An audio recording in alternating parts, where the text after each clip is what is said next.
خالني مغتمولي تخال المدي آدنن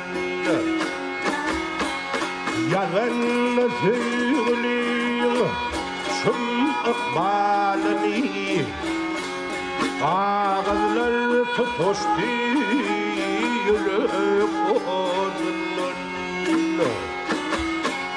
Gelip tumşuğunu asmana tutu, geçti benim yüreğime dağılsın.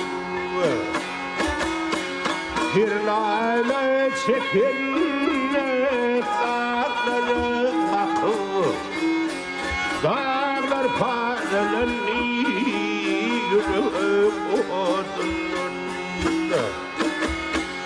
Ben adetın o şedinle yarmali, gelip bir bakmadı kulü dirmali. Zamana zalimdi, voli pirmali. Saklasın da çalsamamani bazının.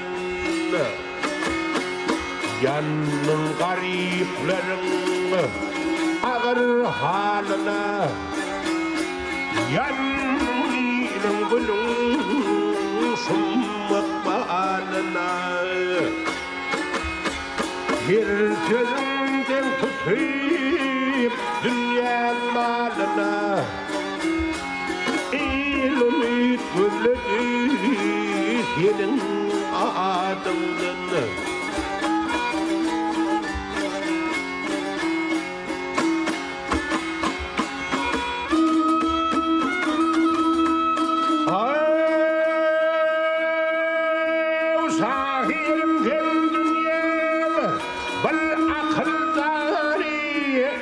Koyar kitabın halkların bari,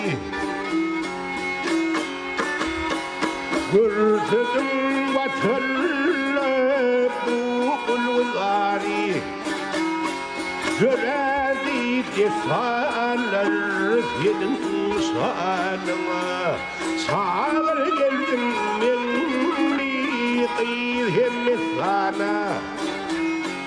Ötürün boyuna sakın yeyrana,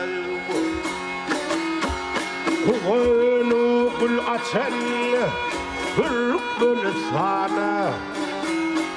Gamı solur sıkıp gitsin yadımdan, tutarım din asti tim şöhratımdan.